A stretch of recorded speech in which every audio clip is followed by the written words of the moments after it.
Hello everyone and welcome! Today we're tackling a topic that pops up in almost every competitive exam, direction and distance. And let me tell you, by the end of our time together, you're not just going to understand it, you're going to master it. We'll make sure you can solve these problems fast and get them right every single time. All right, let's start with a fun little question. Take a look. How many directions are there? I mean, really? 4? Is it 8? Maybe even 10? It's a cool thing to think about, right? And, some ancient texts actually talk about 10 directions. But for our exams, all we need to worry about are 8. And today, we are going to make those 8 directions your best friends. Okay, first things first. Before we get into the tricky stuff and the cool shortcuts, we've got to build a solid foundation. Let's cover the basics. All right, here we go. The 4 main directions. This is rule number 1, the absolute golden rule. When you're working on paper, north is always up. Always. That means south is down, east is to your right, and west is to your left. That's it. Lock that in. So how can you make sure you never forget that north is up? Well, for my Hindi-speaking friends, there's a fantastic little trick on the screen for you. But for everyone, honestly, the best way is to just make it a rule of the game. North points to the top of the page. Period. If you just remember that one thing, you'll never get mixed up. Okay, so we have our 4 main directions down. Now, what about the spaces in between? That's where our 4 subdirections come in. It's super simple. The direction between north and east, well, that's northeast. Between south and east, southeast. Same goes for southwest and northwest. Easy, right? Here's a little tidbit you might find interesting. Have you ever stopped to think why it's northeast and not, say, east-north? It's not random. It's all about the Earth's poles. See, north and south are our main reference points, our anchors, so they always get top billing. They always come first in the name. Pretty cool, huh?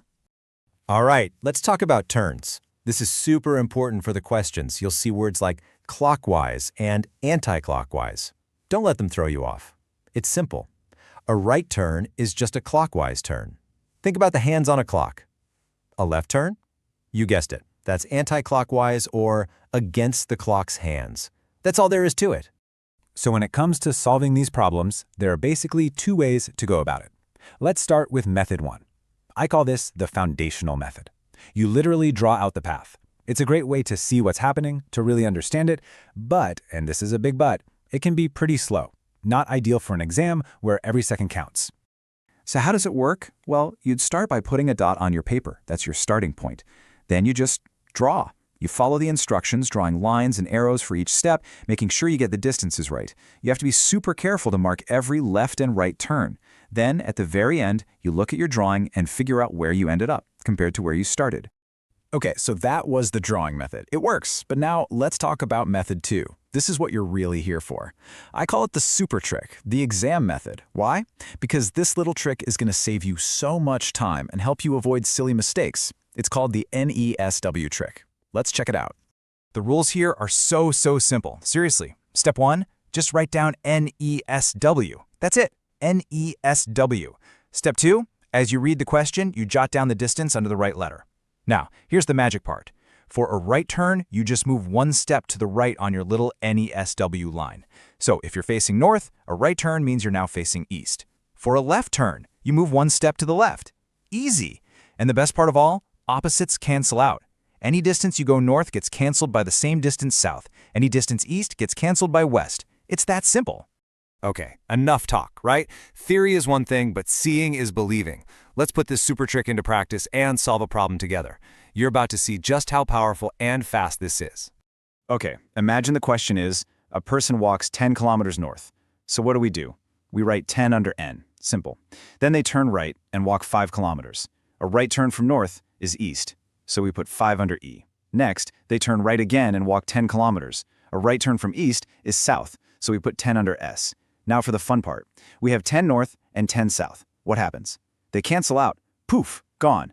So what are we left with? Just 5 under east. The final answer is 5 kilometers east.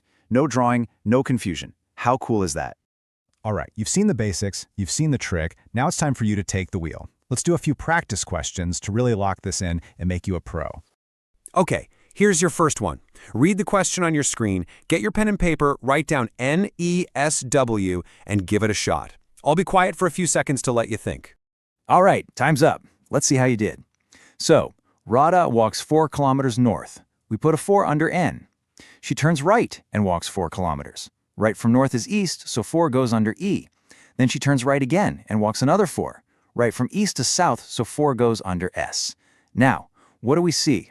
We have a 4 north and a 4 south. They cancel each other out, and we're left with just one number, 4 kilometers east. If you got that, fantastic.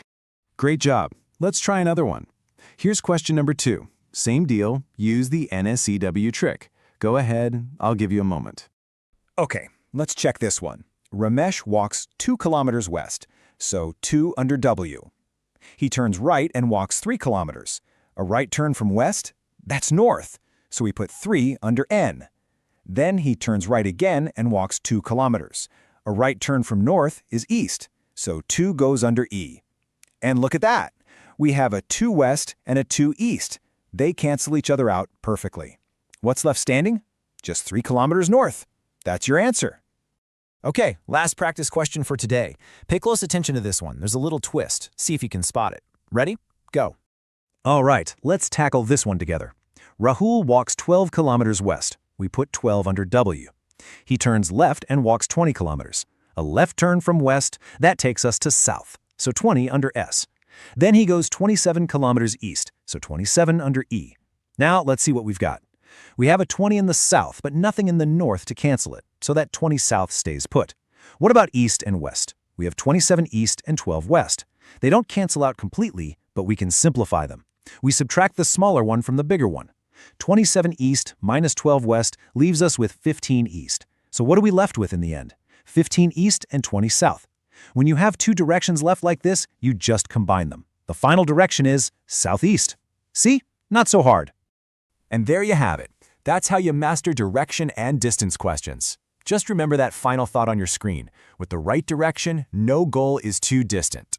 That's true for these problems, and it's true for your exams. Keep practicing, keep working hard, and you will get there. All the very best.